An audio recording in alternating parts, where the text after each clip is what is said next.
qu'il y avait ce pacte social pour la paix, initiative louable, qui était proposée par ces hommes de Dieu. Et donc, lorsqu'ils ont demandé à me rencontrer, je n'ai pas refusé. Directement, j'ai accepté. Mais 2 jours avant, j'ai vu dans les médias que Monseigneur Chollet avait parlé de venir à l'appel du président au dialogue, etc. Donc j'ai trouvé ça un peu bizarre et j'ai voulu préciser d'entrée de jeu quand ils sont arrivés en disant à Monseigneur Chollet que je n'avais pas très bien compris son message, je n'ai pas demandé moi cette rencontre et que j'aimerais qu'à la sortie, ils précisent que c'est à leur initiative et non à la mienne que cette rencontre avec eux se fait. Parce que moi, le dialogue, je lui ai dit, il est permanent. Et je l'avais déjà dit, moi, le dialogue, c'est pas aller s'enfermer entre 4 murs hein, et commencer à discuter, le dialogue, ça a commencé tel jour. Non, non, le dialogue, il est permanent, même avec mes adversaires. Ma main est toujours tendue pour le dialogue. Parce que je sais que je ne suis pas parfait. Je sais que dans ma gouvernance, il peut y avoir des problèmes que d'autres peuvent voir et que moi je ne vois pas forcément. Et ce serait bien de parler avec tout le monde parce que nous appartenons à un même pays. Nous voulons son bonheur. Donc nous ne pouvons pas nous dire, moi, c'est moi qui ai la vérité, les autres. Non, c'est pour ça que mon dialogue, il est permanent. Alors, ils ont compris ça. Il m'a expliqué que c'était une mauvaise interprétation des médias. Je dis, ok, c'est bon. Puis on a discuté, je vous épargne le contenu. Mais moi, j'avais posé mes questions lorsque j'ai entendu. J'ai dit, ok, votre initiative, elle est louable.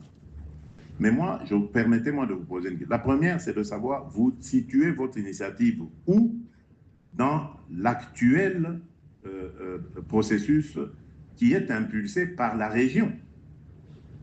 Et nous étions à quelques jours de la réunion conjointe là, qui a eu lieu à Dar es Salaam entre la SADC et la East African Community. Je dis, voilà, nous avons plusieurs initiatives. Il y a d'abord le processus de Luanda et celui de Nairobi. Aujourd'hui, ils sont certes alignés, mais restent toujours distincts et sous le chapeau maintenant d'un seul médiateur, c'est-à-dire le président Joao Lourenço. Nous avons, je dis dans quelques jours, nous aurons l'initiative conjointe EAC-SADC. Bon, vous êtes où là? Vous la situez où?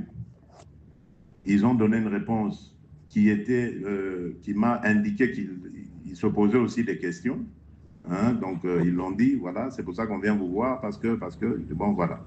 Donc, à vous de faire aussi un effort pour comprendre où vous situez Et puis, mon autre question, c'est de savoir, bon, vous parlez de Congolais qui doivent se mettre ensemble, discuter. Je suis d'accord, vous le savez. Moi, j'ai toujours été ouvert à toutes ces discussions avec les Congolais.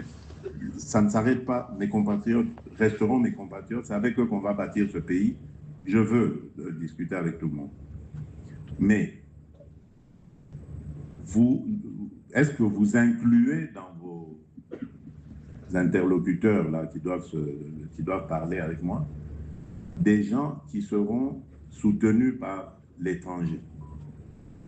Parce que comment voulez-vous que je discute avec des gens qui représentent des intérêts étrangers?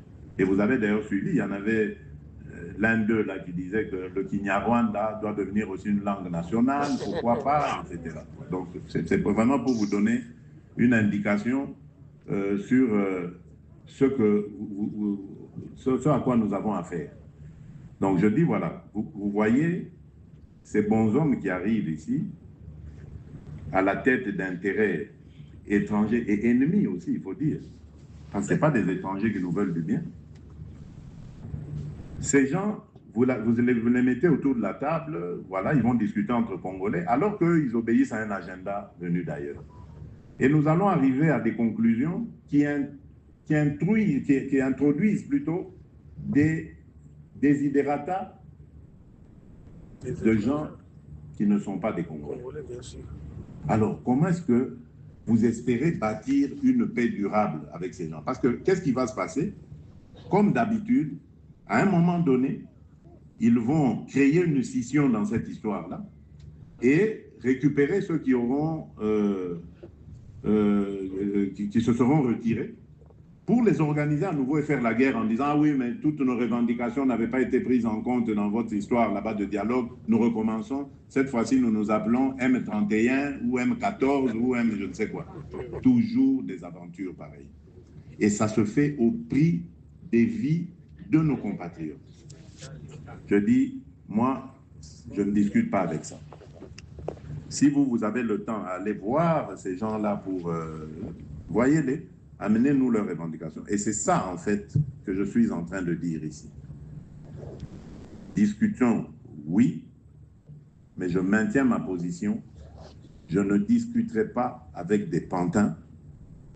J'ai donné mon quitus pour que ceux qui... C'est depuis 2022, d'ailleurs, je comprends.